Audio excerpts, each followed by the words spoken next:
ഇന്ന് രാവിലെ കഴിക്കാനായിട്ട് നല്ല അടിപൊളി സോയാബീൻ റോസ്റ്റും ചപ്പാത്തിയുമായിരുന്നേ. പണ്ടൊക്കെ സ്കൂളിൽ നിന്ന് ഈ ഒരു കറി കിട്ടുമ്പോഴത്തേക്കും എനിക്ക് ഒട്ടും ഇഷ്ടമല്ലായിരുന്നു. അങ്ങനെ വെറുത്ത് വെറുത്ത് ഇഷ്ടപ്പെട്ട ഒരു ഐറ്റമാണ് ഈ സോയാബീൻ റോസ്റ്റ്. പിന്നെ ഇപ്പം ഞാൻ ഈ പാക്ക് ചെയ്യുന്ന ലഞ്ച് ബോക്സ് എനിക്കുള്ളതല്ല, ഉമ്മച്ചിക്കുള്ളതാണ്. ഉമ്മച്ചിയാണെങ്കിൽ ഇപ്പോൾ ഈയിടെയായിട്ട് നമ്മുടെ പഞ്ചായത്തിൻ്റെ വക ഒരു DTPയുടെ ക്ലാസ് ഉണ്ട്, അതിന് പോകുന്നുണ്ട്. അപ്പോൾ അതിന് വേണ്ടിയിട്ട് ഉച്ചയ്ക്ക് ചോറ് പാക്ക് ചെയ്യുവാണ്. ഇതിക്കാണെങ്കിൽ ഹോസ്റ്റലിലോട്ട് കുറച്ച് ഡ്രസ്സൊക്കെ കൊടുത്തു വിടാനുണ്ടായിരുന്നു. അന്ന് ഞങ്ങൾ പോയപ്പോഴത്തേക്കും കുറച്ച് ഡ്രസ്സ് എടുത്തിട്ടുള്ളായിരുന്നു. അപ്പോൾ അത് ഇവൻ്റെ കയ്യിൽ കൊടുത്തു വിടുവാണ്. ഇവനാണെങ്കിൽ സർട്ടിഫിക്കറ്റ് മേടിക്കാൻ വേണ്ടിയിട്ട് തൃശ്ശൂർ പോകുവാണ്.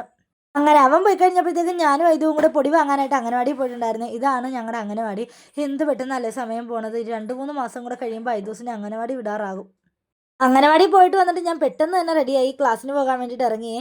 ഉമ്മായും ഇതും കൂടെ ഞാൻ പോകുന്നത് നോക്കി നിൽക്കുവാണ്. ക്ലാസ് കഴിഞ്ഞ് വരുന്ന വഴിക്ക് നല്ല ചൂട് ബജി പൊരിക്കുന്നുണ്ടായിരുന്നു. അങ്ങനെ കുറച്ച് ബജിയൊക്കെ മേടിച്ച് വീട്ടിലെത്തി. അങ്ങനെ അതെല്ലാം കഴിച്ച് ഒരു സന്ധ്യ കഴിഞ്ഞപ്പോഴത്തേക്കും ഞാനും ഉമ്മയും കൊച്ചും കൂടെ ഐഷാത്താടെ വീട്ടിൽ പോയിട്ടുണ്ടായിരുന്നേ. ഐദൂസിൻ്റെ മുഖം നിങ്ങൾ കണ്ടോ? നല്ല പിണക്കത്തിലാണ് ആള്. കാര്യം എന്താണെന്ന് വെച്ചാൽ നമ്മൾ ചെന്ന പാടെ ഷിഫാന ജ്യൂസ് എനിക്ക് കൊണ്ട് തന്നിട്ടുണ്ടായിരുന്നു.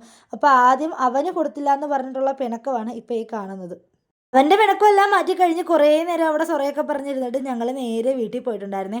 ഇന്നാണെങ്കിൽ ഞാൻ രാത്രി കഴിക്കാനുണ്ടാക്കിയത് ഈ ഒരു അമൃതപ്പൊടിയുടെ കുറുക്കാണ്. ഉമ്മാക്കും ഐദൂനും കഞ്ഞി വെച്ച് കൊടുത്തിട്ടുണ്ടായിരുന്നേ. സത്യം പറഞ്ഞാൽ ഇപ്പോൾ ഐദൂനെക്കാട്ടിലും ഈ കുറുക്ക് എനിക്കാണ് ഇഷ്ടം. അപ്പം ഞാൻ കുറുക്ക് കുടിക്കട്ടെ. Okay, by.